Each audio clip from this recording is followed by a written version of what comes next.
Elon Musk एक बार ना bankrupt होने वाला था। उसके पीछे का रीज़न था कि उन्होंने सारा पैसा स्पेसएक्स में लगा दिया। उसके जो शुरू के 3 रॉकेट्स थे वो तो हवा में ही 2 रॉकेट्स आई थिंक 2 रॉकेट या 3 रॉकेट हवा में ही खल्लास हो गए थे, खत्म हो गए थे, 2 या 3 शुरू के। सारा पैसा उसने बर्बाद कर दिया उसके अंदर और वो स्पेस में पहुँचे ही नहीं, बीच पहले ही आग लग गई। अब उसके पास सिर्फ इतना पैसा बचा था कि जिससे 1 रॉकेट वो लॉन्च कर सकता था और अगर वो भी फेल हो जाता, है ना? वो भी उसमें भी ब्लास्ट हो जाता, तो उसके बाद वो बैंकरप्ट था। मतलब एलोन मस्क पूरी तरह से बर्बाद हो जाता। समझ रहे हो? फिर भी उस बंदे ने अपनी ज़िंदगी भर की कमाई उस लास्ट लॉन्च पे लगा दी। अपनी ज़िंदगी भर की कमाई लास्ट लॉन्च पे लगा दी। लोगों ने बहुत कहा, "तो पागल है, ये पागल आदमी है।" लोग बिलीव नहीं करते थे। पता है आप उसका एक इंटरव्यू देखना। मतलब इसीलिए कहते हैं कि लोगों के 100 मुँह 100 बातें होती हैं। मतलब ऊपर वाले ने लोगों को मुँह दे दिया है, उस 32 दाँत दिए हैं, तो दिमाग नहीं इस्तेमाल करते हैं कि हमें बोलते टाइम सोचना है। वो सोचते हैं हम ही होशियार हैं, बाकी सारी दुनिया पागल है। सो ऐसे ही करके उसके साथ भी हुआ और उसे पता है दुनिया बोलती थी चलता था उसे। लेकिन है ना जो उसको वो बहुत मानता था, एक बंदा था, मैं नाम भूल गया हूँ बट वो एलन मस्क उसको बहुत मानता था।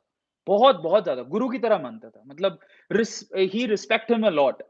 उस बंदे ने जब कहा कि Elon Musk is a mad person जो अपनी ज़िंदगी भर की पूँजी बर्बाद कर रहा है ऐसे सपने के लिए जो कभी पूरा नहीं हो सकता, वो कभी सक्सेसफुल नहीं होगा, उनकी थॉट प्रोसेस खराब है और बहुत निंदा की एलन मस्क की।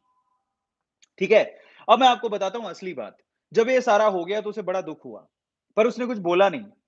फाइनली उसका जो 3rd या 4th जिसमें उसने बहुत सारा पैसा लगा रखा था, वो सक्सेसफुल हो गया। वो पहुँच गया ऑर्बिट में। ऑर्बिट में पहुँचने के बाद भाई साहब वारे-नारे हो गए, ऑर्बिट में पहुँच गया। उसके बाद नासा ने बैक किया स्पेसएक्स को। नासा ने फंड दिया, बैक किया स्पेसएक्स को। तब एलन मस्क के इंटरव्यूज़ आए और उन इंटरव्यूज़ में ही वाज़ लिटरली क्राइंग। वो रो रहे थे, पता है आपको?